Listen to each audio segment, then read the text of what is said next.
যে রিজিক আসমান থেকে আসে তার লাগি এত পেরেশানি কিসের? সমীরউদ্দিন ভাই আমার প্রতিবেশী, পেশায় টুপি বিক্রেতা। নিজের হাতে টুপি বানিয়ে বিক্রি করেন। পেশাটা মূলত পৈতৃক সূত্রেই পাওয়া। ওনার বাবা জমির উদ্দিন সর্দার হাতে কলমে ছেলেকে এই বিদ্যে শিখিয়ে গেছেন। দিব্যি যে ব্যবসা করছেন তা অবশ্য না, কোন রকমে দিন গুজার যাকে বলে। সমীর উদ্দিনের তাতে কোনো আফসোস নেই যদিও, তবুও তার মুখে একটা কথা প্রায় শোনা যায়, বাপে আমাগুলাইগা একখান মসজিদ ছাড়া আর কিচ্ছু রাইখা যায় না। কথাটা মিথ্যে নয়। মানুষ সন্তানাদির জন্য ব্যাংক ব্যালেন্স, জায়গা জমি সহ নানা স্থাবর অস্থাবর সহায় সম্পত্তি রেখে গেলেও জমির উদ্দিন চাচা রেখে গেছেন কেবল একটি মাটির মসজিদ। সারা জীবন নিজের হাতে যা কামাই করেছেন তার মধ্যে যেটুকু সঞ্চয়াদি ছিল তা দিয়েই বাড়ির নিকটে জমি কিনে তাতে নিজ হাতে মাটির একটি মসজিদ তুলেছেন। জমির উদ্দিন চাচার স্বপ্নই ছিল এটা।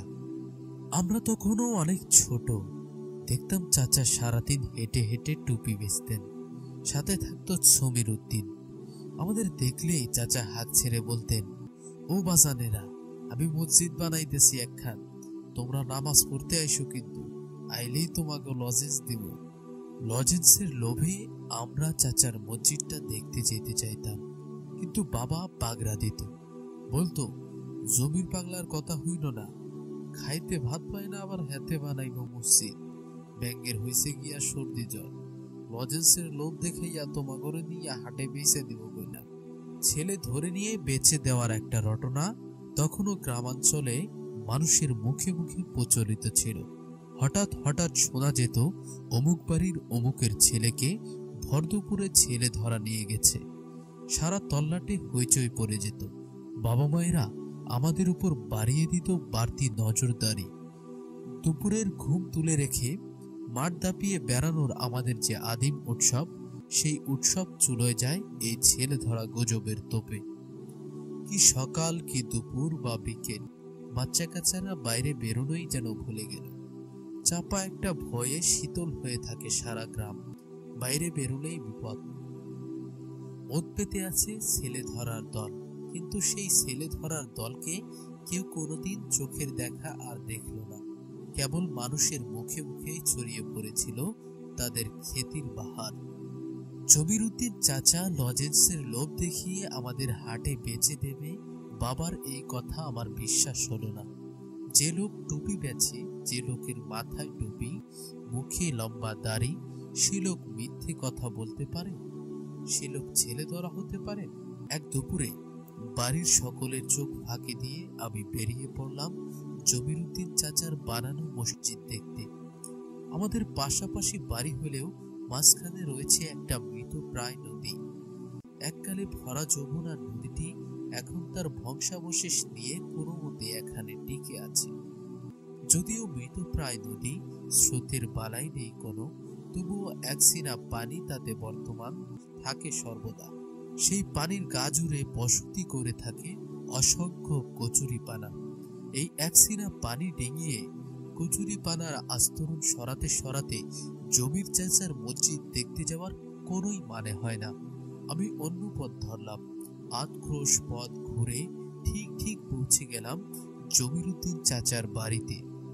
বড় একটা চারুল গাছের নিচে বৃদ্ধ মানুষের শরীরের মতন জবুথবু হয়ে থাকা একটা ঘর। ঘরের দেয়াল গলে বাইরে বেরিয়ে যেতে চাইছে যেন। সামনের খুঁটিগুলো জমির উদ্দিন চাচার জীবনের প্রতিচ্ছবির মতোই দুঃখের ভারে নুইয়ে পড়েছে। ভীষণ বর্ষার বিপন্ন সময়ে এই ঘর কতখানি বিপজ্জনক তা দেখা মাত্রই আঁচ করতে পারা যায়। তবুও জীবন কি থেমে থাকে? সাপত সংকুল অরণ্যের মাঝ থেকে মধু সংগ্রহ করতে যাওয়া মোয়ালেরা ভালো করেই জানে ঘন জঙ্গলের কোথাও শিকারের লোভে হা করে আছে কোনো ক্ষুধার্ত বাঘ, কিংবা কোনো তরুলতার গায়ে লেপ্টে আছে বিষধর কোনো সাপ। উভয়ের মরণাঘাতে মৃত্যু অসম্ভবে জেনেও তারা গহীন অরণ্যে পা বাড়ায়, কারণ জীবনে বাঁচবার যন্ত্রণা মৃত্যু যন্ত্রণার চাইতেও মাঝে মাঝে প্রবল হয়ে ওঠে। জমির উদ্দিন চাচার জীর্ণ এই গৃহখানা দেখলে এমনই বিপদের সংকেত পাওয়া যায়। যে কোনো মুহূর্তে, যে কোনো ঝড়ে একটা ধ্বংসস্তূপের আগাম চিত্র যেন চোখের সামনে ভেসে ওঠে। অথচ এই ঘরেই চাচা জমির উদ্দিন বাস করে যাচ্ছেন বছরের পর বছর। এখানেই তিনি টুপি বানান, এখানেই সংসার, এবং হয়তো এখানেই তার জীবনের পরিসমাপ্তি। মাথার উপর থেকে দুপুরে সূর্য সরে হালকা পশ্চিমে চলে গেছে। এখন বিকেল।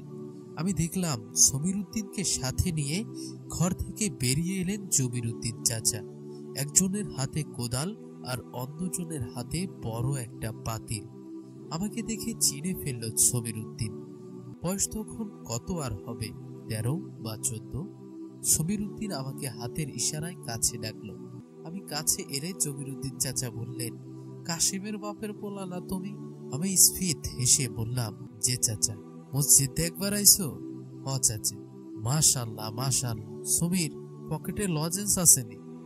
নাই বাপজান, সমীর উত্তরে বলল। ঘরের তুন 2টা লজেন্স দিয়ে আয়, তাড়াতাড়ি যা, পোলাডারে 2টা লজেন্স দেই। সমীর পাতিল মাটিতে রেখে লজেন্স আনতে যায়। ঘরের কপাট খুলতে গেলে ক্যাচ ক্যাচ শব্দ হলো। চোখের পলকেই সমীর লজেন্স দিয়ে ফিরে আসে। আমার হাতে লজেন্স 2খানা পুরে দিয়ে সে বলল, 2টাই তো। লজেন্সের লোভে আমি জমির চাচার আস্তানায় হানা দেইনি। আমি এখানে এসেছি কেবল মসজিদটা দেখার জন্য। সেই মসজিদ যার গল্প জমির চাচা সারা গ্রামময় করে বেড়ান। তার স্বপ্ন, তার জীবন আকাঙ্ক্ষা, একদিন সেই মসজিদে একটি মিনার হবে। সেই মিনার হতে আজানের ধ্বনি ছড়িয়ে পড়বে সর্বত্র। 2 জনের কাফেলায় আমি 3য় জন হিসেবে যুক্ত হয়ে গেলাম। খুব বেশি নয়, জমির উদ্দিন চাচার বসত ভিটা থেকে অল্প উত্তর দক্ষিণে গেলে একটা উঁচু ঢিপি এলাকা। বৃষ্টি বাদলে পানি ওঠার সম্ভাবনা নেই। এই উঁচু উর্বর জমিতে চাষ হচ্ছে একটা নতুন স্বপ্নে। জমির উদ্দিন চাচার স্বপ্ন। স্বপ্নের নাম মসজিদ। মসজিদের জন্য জমির উদ্দিন চাচা যার কাছ থেকে জমি কিনেছেন তার নাম নয়ন ব্যাপারী।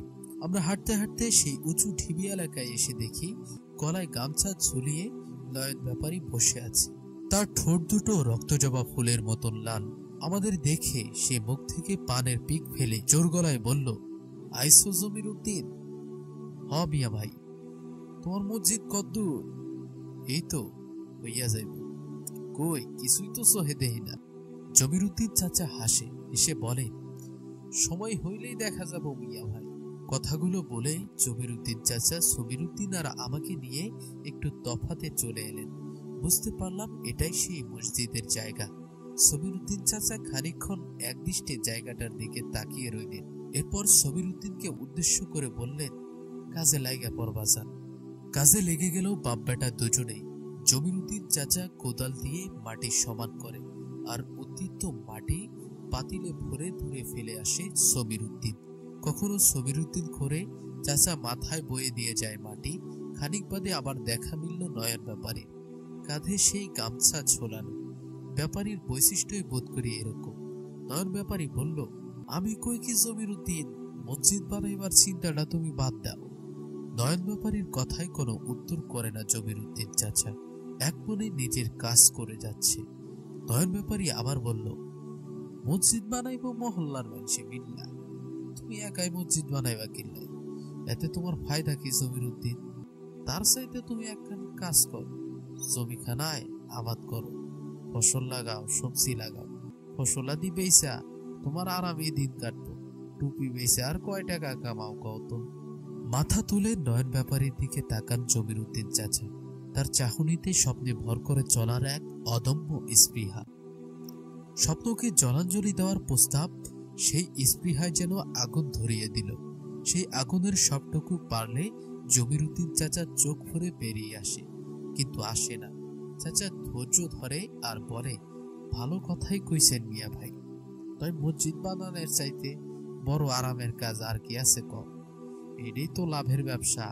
নয়ন ব্যাপারীর কথা হালে পানি পেল না। মুখের ভেতরে পান চিবোতে থাকা পানটাকে থু মেরে দূরে নিক্ষেপ করে ব্যাপারী বলল, মসজিদ আবার লাভের ব্যবসা কেমনে হয় মিয়া?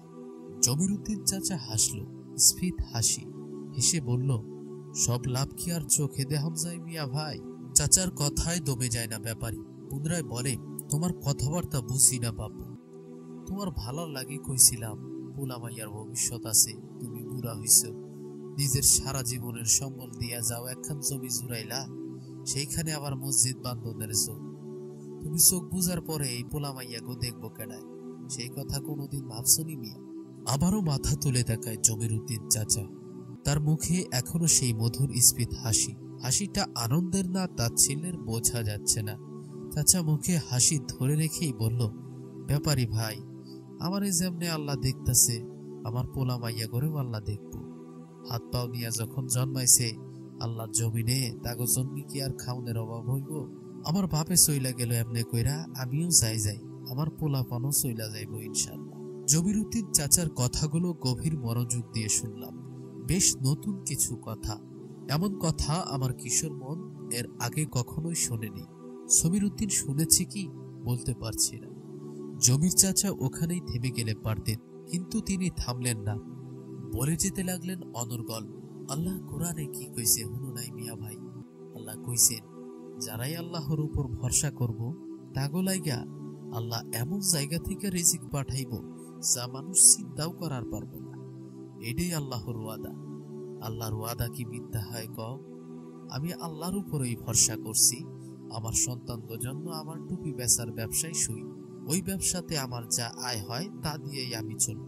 আমার পরে আমার ছেলে মেয়েরা চলবো, বেচা বিক্রি কম হইলে কম খাবো, সমস্যা নাই।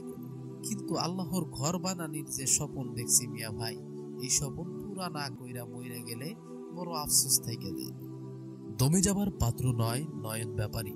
জমির চাচার কথাগুলোকে পাত্তা না দিয়ে বললেন, এমন বুজরুকি কথাবার্তা শুনতে ভালোই লাগে জমির উদ্দিন। রিজিকের বন্দোবস্ত না কইরা যদি খালি কথাতেই পেট ভরতো তাইলে তো ভালাই আসিল। কথাই বলে, অভাব যখন দুয়ারে আইসা দাঁড়ায়, ভালোবাসা তখন জানালা দিয়া পলায়। এবার জোরেই হেসে ফেললেন জমির উদ্দিন চাচা। হাসতে হাসতে বললেন, মিয়া ভাই, যে রিজিক আসমান থেকে আসে তার লাগি এত পেরেশানি কিসে? শেষ চালটা চেলেই দিলেন জমির চাচা। নয়ন ব্যাপারী আর কথা বাড়ায়নি। জমির উদ্দিন চাচার যুক্তি এবং আবেগের কাছে নাস্তানাবুদ হয়ে ভগ্ন মনোরথে প্রস্থান করল বাড়ির উদ্দেশ্যে। কাজে আবার ডুব দিল জমির উদ্দিন চাচা। সমীর উদ্দিনও এক মনে কাজ করে যাচ্ছে, মাটি খুঁড়ছে, পাতিলে ভরছে। আমিও লেগে পড়লাম তাদের সাথে। মসজিদ বানানোর কাজ, শরীক হওয়ার মধ্যেই কেমন যেন আনন্দ। দেখতে দেখতে অল্প কয়েকদিনের মধ্যেই জমির চাচা মসজিদ দাঁড়িয়ে গেল। মাটির মসজিদ, সনের পাতার ছাউনি, মসজিদের ভেতরে একটা মাদুর আর একটি জায়নামাজ। এই মসজিদে প্রতিদিন আজান হয়। আজান দেয় জমির চাচা, মুসল্লি দুজন, ওরা বাপ বেটা। মুসল্লি কি কখনো বাড়বে? মানুষ কি দল বেঁধে কখনো আসবে এই স্বপ্নের মসজিদে সালাত পড়তে? প্রশ্নগুলোর উত্তর আসার আগেই প্রস্থানের সময় হয়ে এলো জমির চাচার। একদিন খুব ভোরে সুবহে সাদিকের প্রাক্কালে জমির উদ্দিন চাচা ইন্তেকাল করেন। এরপর অনেকগুলো দিন পার হলো, অনেকগুলো বছর। চাকরির উদ্দেশ্যে আমি পাড়ি জমিয়েছি বহুদূরের শ্বেত পাথরের দেশে। এই দেশে মস্ত মস্ত দালান, এখানে দিগন্ত বিস্তৃত ফসলি মাঠ নেই, নেই একটু বসে জিরিয়ে দেওয়ার মতন শতবর্ষী পুরনো কোনো বটবৃক্ষ। এখানে চাঁদ আর তারার মাঝে মিতালি নেই, সূর্যের প্রথম কিরণে গা ডুবিয়ে বসে থাকার আনন্দ নেই। এখানে ইটের ইমারতের আড়ালে ঢাকা পড়ে থাকে রাতের রূপলি চাঁদ। মায়ের কাছে গল্প শুনি, আমাদের গ্রামও নাকি আর আগের মতো নেই। জায়গায় জায়গায় স্কুল হচ্ছে, হাসপাতাল হচ্ছে, রাস্তাঘাটগুলো পাকা হচ্ছে, শহরের সাথে তৈরি হচ্ছে সেতু বন্ধন। মা বলে গ্রামের চেহারাটাই নাকি পাল্টে গেছে। কেমন পাল্টে গেছে কে জানে। অনেক বছর পরে আমার বাড়ি যাওয়ার ছুটি মিলল। চোখে মুখে আমার সে কি আনন্দ। আমি ফিরে যাব আমার মায়ের কাছে, আমার গ্রামের কাছে। যাক না পাল্টে গ্রাম, উঠুক না বড় বড় দালান, সেখানে আমার গ্রাম তো, ওখানেই যে আমার নারী পোতা। এক অদ্ভুত টান, নারীর টান। গ্রামে ঢুকেই আমি বিস্ময়াভূত হয়ে পড়লাম। এটা কি গ্রাম না বলে উপশহর বললেই ভালো মানাবে। আমাদের এই অসপাড়া গাঁ, যেখানে দিন দুপুরে বিরাজ করত মৃত্যুর মতো নিস্তব্ধতা, সেখানে এখন লোক আর লোকাচারে সে কি আওয়াজ, সে কি হই হুল্লোড়, চারিদিকে মানুষের সে কি কর্মচাঞ্চল্য। একদিন যা ছিল মরুভূমির মতো বিরান, তা এখন মুখরিত হয়ে আছে মানুষের পদাঘাতে। কাঁচামাটির সোদা গন্ধ খুঁজে পাওয়া এখানে দুষ্কর হয়ে যাবে। আলোকায়নের এই আলো ঝলমলে যুগে আমাদের গ্রাম যেভাবে আগাচ্ছে, তাতে আর শহর হতে যে আর খুব বেশি দেরি নেই তা সহজেই অনুমেয়। একদিন হঠাৎ জমিরুদ্দিন চাচার সেই মসজিদের কথা মনে পড়ল। আমার চোখের সামনে দিয়ে যে স্বপ্ন তরতর করে দাঁড়িয়ে গিয়েছিল একদিন, সেই স্বপ্নের সর্বশেষ অবস্থা জানতে ব্যাকুল হয়ে উঠল মন। একজন সরল সিধে বৃদ্ধ মানুষের চোখে যে স্বপ্নকে সেদিন আমি ঝকমক করতে দেখেছিলাম, গোটা বিদেশ বিভুঁইয়ে পৃথিবীর পথে প্রান্তরে ঘুরেও সেই স্বপ্ন, সেই সাপ্তিক দুটো চোখ আর সেই স্বপ্নের উচ্ছ্বাস আর কোথাও খুঁজে পাইনি। ধরনের কোথাও দেখা মেলেনি আর একটা জমিরুদ্দিন চাচার। আমি ছুটে গেলাম জমিরুদ্দিন চাচার মসজিদ দেখার জন্য। চাচাদের বাড়ি আর আমাদের বাড়ির মাঝে যে বিশাল বিস্তীর্ণ বিল ছিল এক সময়, সেই বিল জুড়ে এখন মানুষের ঘর বসতি। যে পানির সমুদ্র সাঁতরে একদিন যেতে ভয় পেয়েছিলাম জমিরুদ্দিন চাচার বাড়ি, সেই অথই পানির বিল এখন মানুষের পদচারণায় সরগরম। বিলের মাঝ দিয়ে একটা সুন্দর সরপিল রাস্তা এঁকে বেঁকে চলে গেছে বিলের অপর প্রান্তে। এই বিস্তীর্ণ জলাশয় যাতে ছিল কচুরিপানার অবাধ রাজত্ব আর হাঁসেদের জলকেলির অভয়ারণ্য, সেটা যে একদিন এমন নগর হয়ে উঠবে তা কে জানত। একটা সুউচ্চ সুবিশাল গম্বুজের ঠিক শীর্ষদেশে গিয়ে আমার দৃষ্টি নিবদ্ধ হলো। একটা আকাশভেদী মিনার যেন মহাশূন্যে পাড়ি জমাতে চাইছে প্রাণপণে। এটা কি নয়ন ব্যাপারী সেই উঁচু ঢিবিটায় যেখানে একদিন মাটি খোঁড়ার কাজ করেছি আমি, সমীরুদ্দিন আর বয়োবৃদ্ধ জমির চাচা? স্বপ্নও কি এতটা অবিশ্বাস্য, এতটা বিস্ময়কর হতে পারে? নিজের চোখ দুটোকে যদি অবিশ্বাস করা যেত আমি হয়তো তাই করতাম, কিন্তু যে সুদৃশ্য ইমারত আমার সামনে বর্তমান, যে আকাশ ছোঁয়া মিনার আমার দৃষ্টি দূরে, তা তো স্বপ্ন নয়, দিবালোকের মতো স্পষ্ট, আমার অস্তিত্বের মতোই তা সত্য। এটাই সেই উঁচু ঢিবি এবং এটাই সেই মসজিদ। একদিন এখানেই নিজ হাতে জমিরুদ্দিন চাচা ছড়িয়ে গিয়েছিলেন স্বপ্নের বীজ। সেই স্বপ্ন বীজ আজ মহিরুহ হয়ে আকাশ ছুঁয়েছে। এই মসজিদকে ঘিরে গড়ে উঠেছে আরো অনেকগুলো দোকানপাট, কয়েকটা স্কুল, সাথে লাগোয়া একটা সুতার কারখানা। আমি যেন একটা অমীমাংসিত স্বপ্নের সাগরে হাবুডুবু খাচ্ছি। আমার খুব করে জানতে মন চাচ্ছে কেমন আছে সমীরুদ্দিন। সমীরুদ্দিন এখন বিশাল বড় ব্যবসায়ী। টুপি বুননের কাজটাকে সে এখন মস্ত বড় ব্যবসায় পরিণত করেছে। তার বোনের বিয়ে দিয়েছে ভালো গেরস্থ পরিবার দেখে। স্ত্রী, পুত্র আর কন্যা নিয়ে তারও এখন বনেদি সংসার। আমাকে দেখে শুরুতেই চিনতে পারলো না সমীরুদ্দিন ভাই। আমি বললাম, আমারে চিনো নাই ভাই, আমি কাশিমের বাপের পোলা। হাত উঁচিয়ে বললাম, ওই যে দইনের মাঠ, ওইখানেই আমাগো বাড়ি। একদিন তোমাগো মসজিদ দেখবার লাগি আইছিলাম, মনে পড়ে? সমীরুদ্দিন খুশিতে যেন লাফিয়ে উঠল, বলল, হয় হয়, আবু তাহের না তোর নাম? কেমন আছোস ভাই আমার, কখন আইছিলি? সমীরুদ্দিন ভাই আমাকে চিনলেন ঠিক ঠিক, আমার নামও মনে পড়েছে তার। আমি বললাম, আইসি গোনা কয়দিন হয়েছে। কি অবস্থা ভাই কত? গাঁও গ্রাম তো চিনবার পারি না। মসজিদের দিকে আঙ্গুল উঁচিয়ে বললাম, এটাই তো তোমাকে সেই মসজিদ, তাই না? হ। চোখে মুখে এক পৃথিবী বিস্ময় ধরে রেখে জানতে চাইলাম, কেমনে কি হইল কত? হাতে থাকা হিসেবের খাতাটা বন্ধ করতে করতে সমীরুদ্দিন বলল, মেলা কাহিনী আবু তাহের, সব কমনে, চলো আগে চা খাই। চা খেতে খেতে গল্প জুড়েছে সমীরুদ্দিন ভাই। কিভাবে কি থেকে কি হয়ে গেল তার সবিস্তার বর্ণনায় লেগে গেল সে। এই মসজিদ, এই টুপির ব্যবসা, এই পর্যায়ে আসার কাহিনী হিসেবে সমীরুদ্দিন ভাই যা বলল তা এরকম। শহর থেকে কিছু মানুষ এসে এখানে একটা কারখানা করতে চাইল। তারা পছন্দ করলো মসজিদের পাশের এই উঁচু জমিটায়। বর্ষাকালে পানি ওঠার ভয় ছিল না বলে তারা বেছে নেয় জায়গাটা। কারখানা হওয়ার বছর খানেকের মধ্যে এখানে আস্তে আস্তে গড়ে ওঠে স্কুল আর মাদ্রাসা। কারখানায় যারা কাজ করত তারা পরিবার নিয়ে দূর দূরান্ত থেকে এখানে চলে আসতে থাকে। গড়ে ওঠে জনবসতি, লোকজনে ভরে ওঠে নির্জন অঞ্চল। তখন একটা মসজিদের খুব দরকার পড়ে যায় এলাকায়। সবাই মিলে ঠিক করলো জমির চাচার মসজিদটাকে তারা মেরামত করে বড় করবে। সমীরুদ্দিনের কাছে প্রস্তাব দিলে সে রাজি হয়ে যায়। সেই মসজিদ সংলগ্ন বাড়তি কিছু অংশে তারা সমীরুদ্দিনের জন্য একটা দোকান বানিয়ে দিল। সেই থেকে সমীরুদ্দিন আর গ্রামে গ্রামে ঘুরে টুপি বেচে না, দোকানে বসেই ব্যবসা করে। আস্তে আস্তে তার টুপির সুনাম এবং প্রশংসা ছড়িয়ে পড়তে থাকে গ্রাম থেকে শহরে। শহরের বড় বড় ডিলারেরা তার কাছে এসে টুপির অর্ডার দিয়ে যায়। বেড়ে যায় সমীর উদ্দিনের ব্যস্ততা, খুলে যায় রিজিকের দরজা। দিন যায় আর সমীর উদ্দিনের ভাগ্য খুলতে থাকে। একটা দোকান থেকে সমীর উদ্দিন এখন একটা আস্ত কারখানার মালিক। সমীর উদ্দিন আমাকে বলতে থাকে তার ভাগ্য বদলের গল্প, আর আমার স্মৃতি অতীত থেকে তুলে নিয়ে আসে জমির উদ্দিন চাচার ওই দিনের বলা সেই কথাগুলো।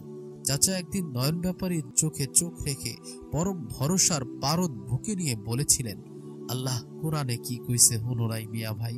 আল্লাহ কইছেন যারাই আল্লাহর উপর ভরসা করব তাগলাইকে আল্লাহ এমন জায়গা থেকে রিজিক পাঠাইব যা মানুষ চিন্তাও করতে পারবে না। এইটাই আল্লাহর ওয়াদা। আল্লাহর ওয়াদা কি মিথ্যা হয় কও? আমি আল্লাহর উপরই ভরসা করছি। আমার সন্তানদের জন্য আমার টুপি বেচার ব্যবসায় সই। ওই ব্যবসাতেই আমার যা আয় হয় তা দিয়ে আমি চলবো, আমার পরে আমার ছেলে মেয়ে চলবো। বেচা বিক্রি কম হইলে কম খাবো, সমস্যা নাই কোন। কিন্তু আল্লাহর ঘর বানানোর স্বপ্ন যে দেখছি মিয়া ভাই, এই স্বপ্ন পুরা না কইরা মরে গেলে বড় আফসোস থাইকা যায়।